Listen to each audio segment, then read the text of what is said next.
Dalam keseharian sekarang ini kita melihat, terutama di kota-kota besar, banyak orang yang ingin kembali ke jalan kerohanian. Orang haus akan spiritualitas. Pada saat orang-orang haus spiritualitas, muncullah para penipu. Mereka seakan-akan menawarkan spiritualitas, padahal sebetulnya halusinasi, delusi, tipuan atau jebakan.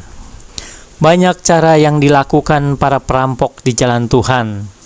Dalam sosiologi agama, peristiwa semacam ini disebut sebagai cult, diterjemahkan sebagai kelompok pemujaan.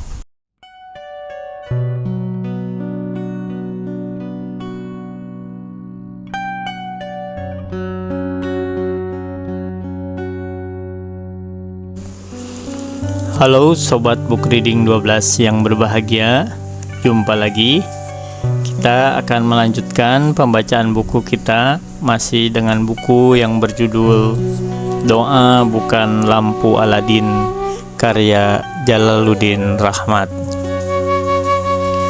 Pada episode kali ini kita akan membacakan sebuah bagian yang diberi judul Doa Perantara dan Perampok di Jalan Tuhan. Bismillahirrahmanirrahim. Islam tidak mengenal sekat antara Tuhan dan hambanya. Jika kita mau berdoa, langsung saja. Tidak perlu seorang perantara untuk bisa mencapainya. Dalam dunia tasawuf, seorang mursyid hanya memberitahu jalan, bukan mengantar. Namun, belakangan ini muncul orang atau kelompok yang menjanjikan bisa mempertemukan kita dengan Tuhan atau Nabi Muhammad sallallahu alaihi wa alihi wasallam. Berhati-hatilah, merekalah yang saya sebut sebagai para perampok di jalan Tuhan. Dalam keseharian sekarang ini kita melihat, terutama di kota-kota besar, banyak orang yang ingin kembali ke jalan kerohanian.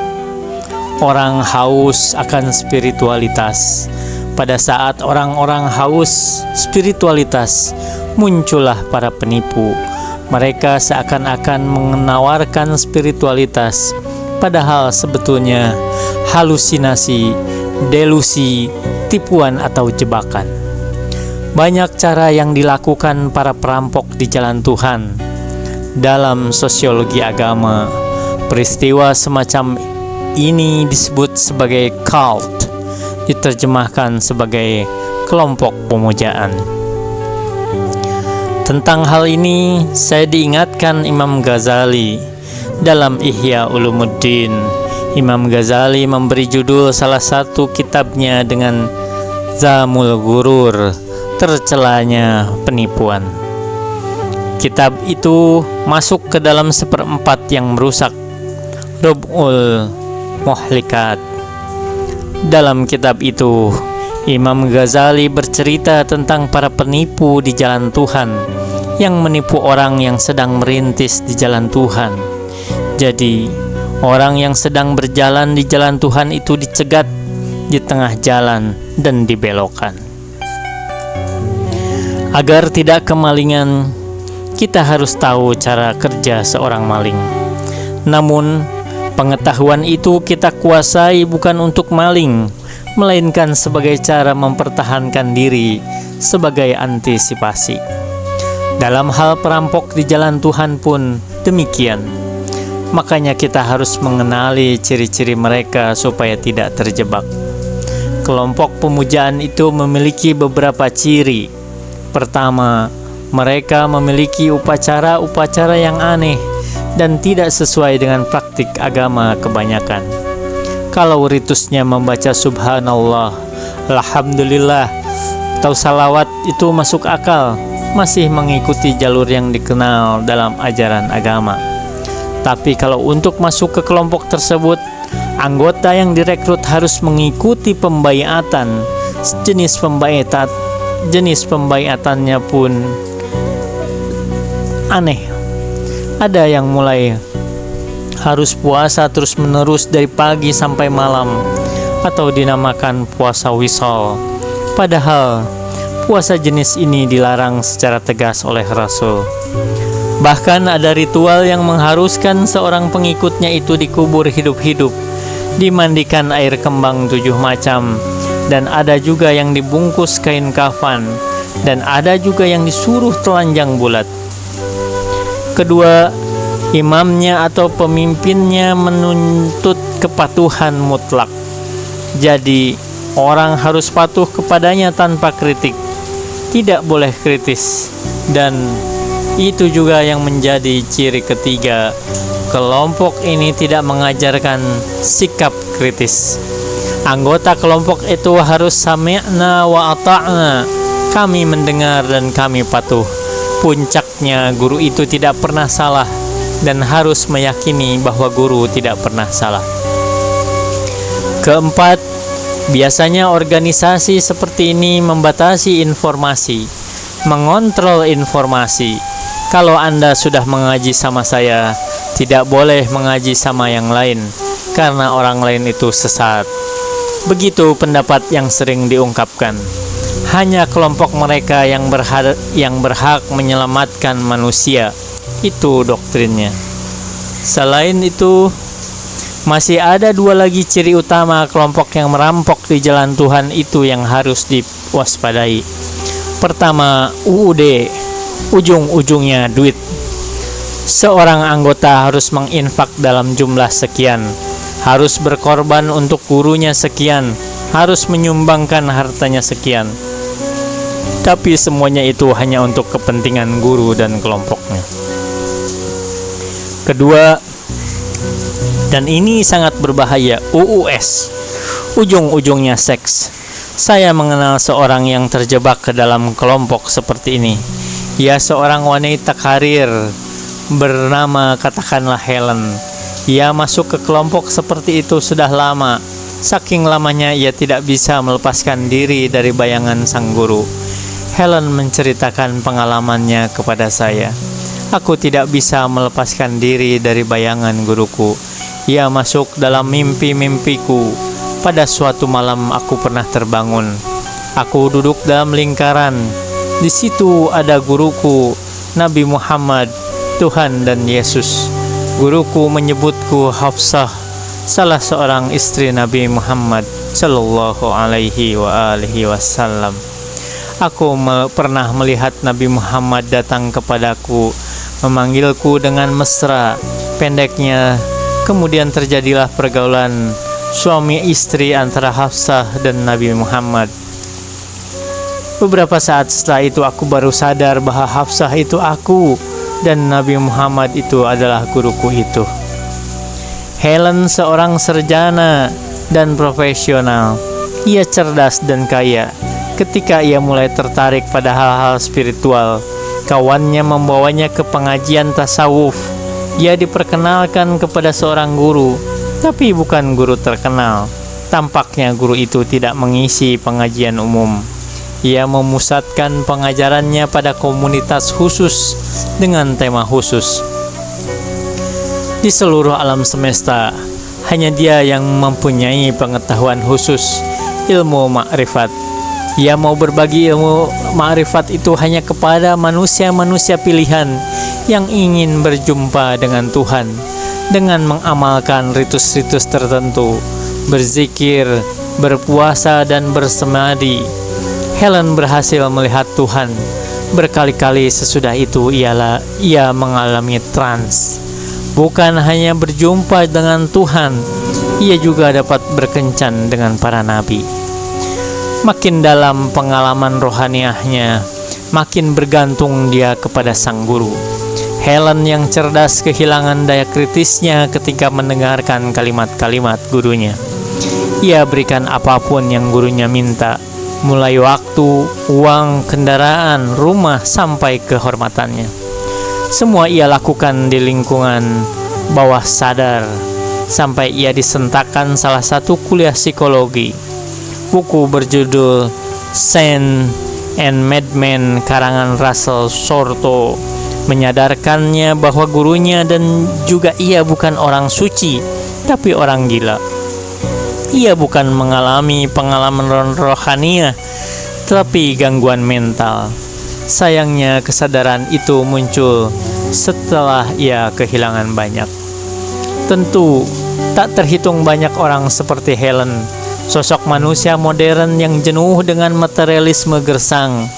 Ia merindukan pengalaman rohania. Ada yang kosong dalam jiwanya. Kekosongan itu tidak bisa diisi dengan seks, hiburan, kerja, bahkan ajaran-ajaran agama yang dianut oleh kebanyakan masyarakat. Ia ingin getting connected dengan yang ilahi. Ia sudah kecapean dengan logika dan angka. Ia ingin meninggalkan dunia yang dingin dan kusam menuju alam yang hangat dan cemerlang. Ia ingin mendapat, sebut saja, pencerahan rohania. Ia tidak mendapatkannya dalam institusi-institusi agama yang ada. Di seluruh dunia, sebenarnya ini barang baru. Gejala ini baru terjadi setelah orang meninggalkan agama dan spiritualitas. Abad ke-18 merupakan abad ateisme dan abad pemujaan terhadap sains. Lalu pada abad ke-19, ada sejumlah ilmuwan meramalkan bahwa abad 20 orang tak lagi tertarik kepada agama. Agama akan ditinggalkan, meski banyak yang meyakini pendapat para ilmuwan ini. Ajaibnya hingga kini, abad 21, agama tak juga mati. Alih-alih mati, muncullah gelombang baru untuk menengok kembali kepada agama. Di barat sana mulai muncul gerakan New Age. Ada yang menyebut gerakan seperti itu dengan Aquarian Conspiration, konspirasi Aquarius, yaitu seakan-akan dunia spiritual sedang mengumpulkan tenaganya untuk menarik umat manusia agar kembali kepada spiritualitas. Saat ini juga orang mulai jenuh dengan sains yang gersang, yang tanpa emosi. Orang ingin menikmati hidup. Kita bisa menikmati hidup dengan kembali kepada suasana yang emosional. Dunia modern tidak bisa menggantikan kelezatan beragama. Memang di dunia serba digital ini kita memiliki pengganti. Misalnya, untuk acara agama yang mengharukan, kita punya televisi. Televisi itu sebenarnya agama manusia modern yang isi khutbah-khutbahnya diikuti banyak orang. Tapi lama-kelamaan, televisi juga membosankan. Lalu pada saatnya, acara hiburan dan olahraga itu juga menjadi teater besar untuk ritus-ritus sosial dalam mengekspresikan posisi seseorang di dalam masyarakat. Tapi pada akhirnya, olahraga pun tidak bisa memuaskan banyak orang. Lalu mereka pun mulai menengok kepada hal-hal yang spiritual. Nah, untuk Indonesia yang memang punya kecenderungan spiritual sejak dahulu, kebangkitan dunia untuk hal-hal spiritual seperti mendorong kembali macan yang sedang tidur. Dalam pepatah Jawa dikenal istilah ngusik-ngusik ulau mandi, ngubah-ngubah macan turu. Mengusik-ngusik ular sedang mandi, mengganggu macan tidur. Jadi spiritualitas di Indonesia ini pernah tidur. Ketika dunia sedang diserang New Age, ular itu menggeliat kembali dan muncul dalam gerakan-gerakan spiritual yang aneh-aneh. Selain itu, kita orang Indonesia memiliki kecenderungan untuk bisa dirampok di jalan Tuhan. Pasalnya, kita sangat percaya kepada yang gaib-gaib. Ketika ada batu yang bisa langsung menyembuhkan, banyak orang percaya dan yang memiliki batu itu langsung menjadi selebriti. Sekarang ini bagi mereka yang mau menjadi selebriti mudah, tinggal mengaku saja punya kekuatan gaib. Dengan begitu, dia akan mudah memiliki pengikut. Dalam kerinduan spiritual itulah muncul ustadz atau guru yang menawarkan pengalaman rohaniah instan. Untuk memudahkan dan tidak menimbulkan kesalahpahaman, sejak semula mesti saya terangkan, di sini saya menggunakan istilah guru sebagai pengganti seorang perampok di jalan Tuhan, bukan guru dalam artian umum. Kalau kamu sudah kecapean dengan logika dan angka, masuklah bersama guru ke dalam dunia rasa dan percaya. Bunuh rasionalitas dan tumbuhkan spiritualitas, seakan-akan keduanya bertentangan. Begitu diktum mereka. Dengan memanipulasi ajaran-ajaran esoterik dalam setiap agama, guru itu menegaskan sambil mengutip Rumi di negeri cinta, akal digantung. Kalau akal sudah digantung, terbukalah peluang bagi seorang guru untuk memanipulasi pikiran para pengikutnya. Saya menemukan bahwa teknik-teknik menggantung akal yang dilakukan para guru itu sepenuhnya melaksanakan kalimat Dostoyevsky dalam novel The Brother of Karamazov. Ada 3 kekuatan, dan hanya 3 yang dapat melakukan dan melumpuhkan semangat para pemberontak ini.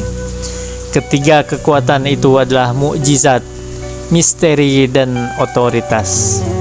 Tentu saja di antara para perampok di jalan Tuhan, hampir tidak ada yang membaca Dostoyevsky, tapi mereka memakai resepnya.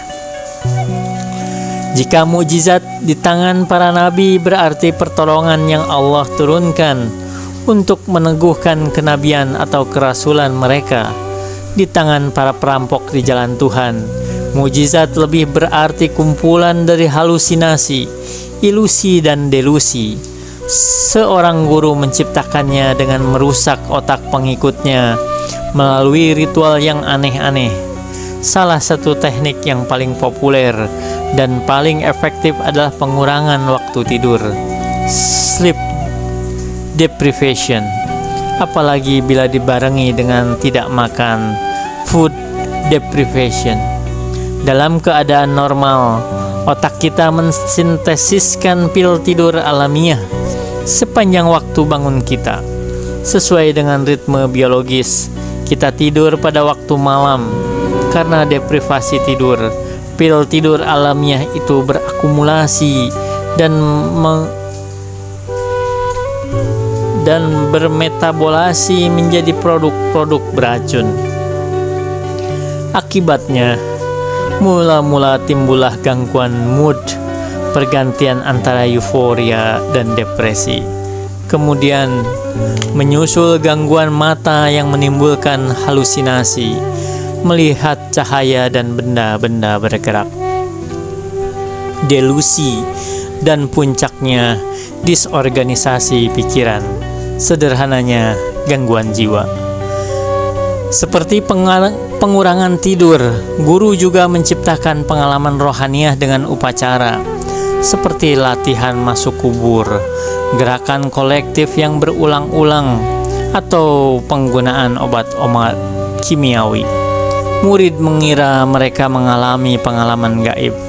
Ahli neurologi menyebutnya sebagai kerusakan otak, brain damage. Karena pengalaman rohaniah yang mereka alami, mereka merasa dibawa ke alam gaib.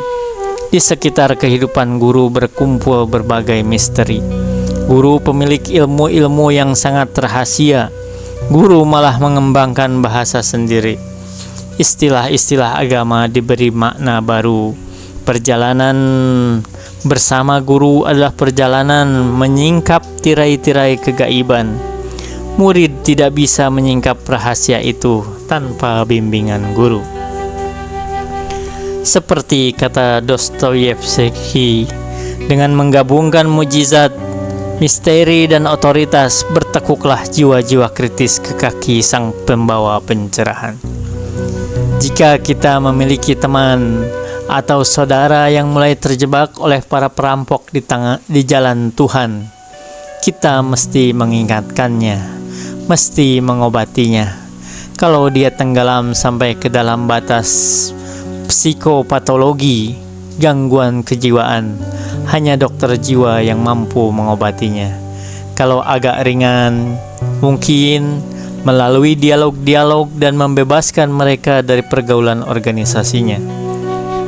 Sebab kalau sudah masuk ke dalam organisasi serupa itu, susah untuk bergaul dengan kelompok lain. Kita harus membukakan seluas-luasnya untuk dialog dengan orang banyak, karena dengan dialog terbuka segala kemungkinan. Apalagi berdialog dengan Tuhan melalui doa. Dan karena Islam tidak mengenal sekat antara hamba dan Tuhannya, langsung saja seorang hamba mendirikan salat dan berdoa. Jika doa Anda tidak segera terkabul, ingatlah kisah dua raja, dua nabi mulia, Zakaria dan Musa di bab terdahulu. Wa ma taufiqi illa billah, alaihi tawakkaltu wa ilaihi unib. Wassalamualaikum warahmatullahi wabarakatuh.